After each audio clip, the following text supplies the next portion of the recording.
Hi, in this video we'll talk about rule 3 of logarithms.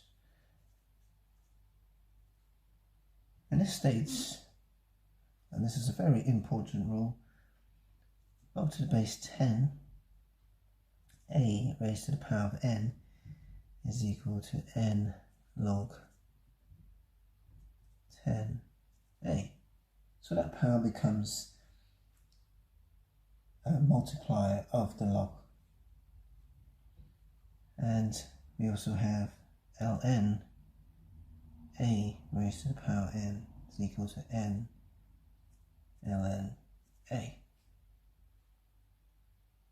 Let's look at example 2. We have 27 ln 3 minus ln 3. How do we simplify this? Well, if we use this rule here, so we have it in this form, which is the right hand side, and we want to move back to a simplified form. Now the base is 3, so we have ln to the base 3. It's raised to the power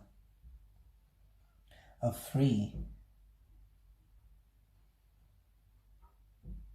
to give you 27.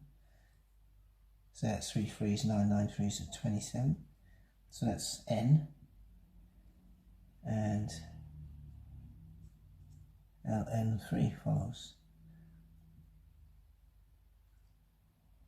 Now we apply rule 2 here. So we have ln 27, because 3 raised to the power of 3 is 27. And that's divided by 3. Now ln applies to both this part and that part. And it's now a division, which gives us ln 9.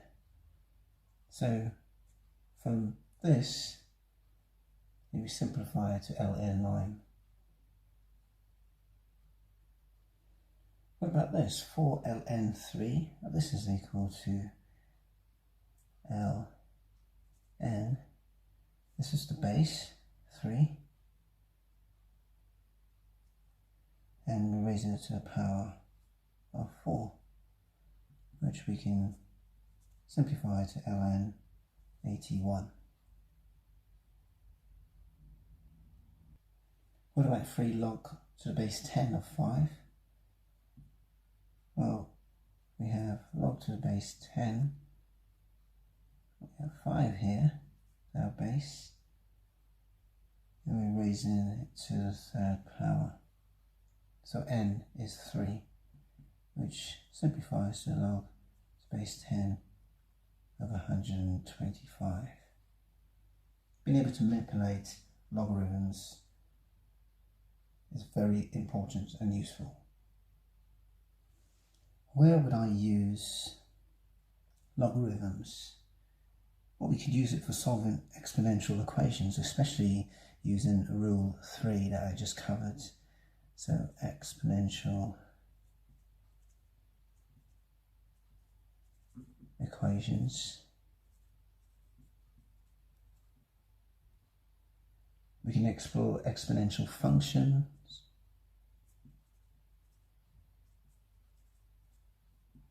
We can explore them.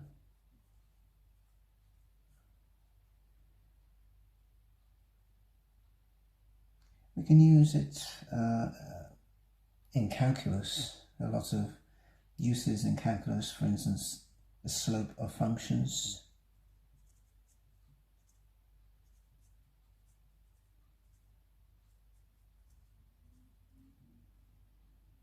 Or the area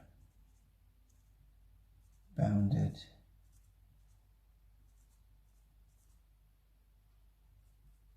by certain curves.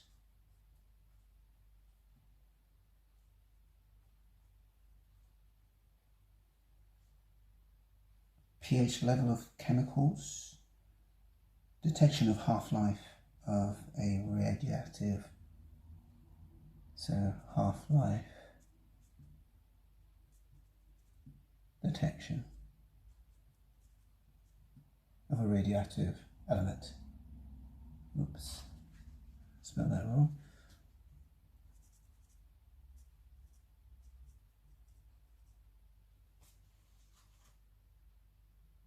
Thanks for watching this video. I'm Alistair. Keep practicing. Bye for now.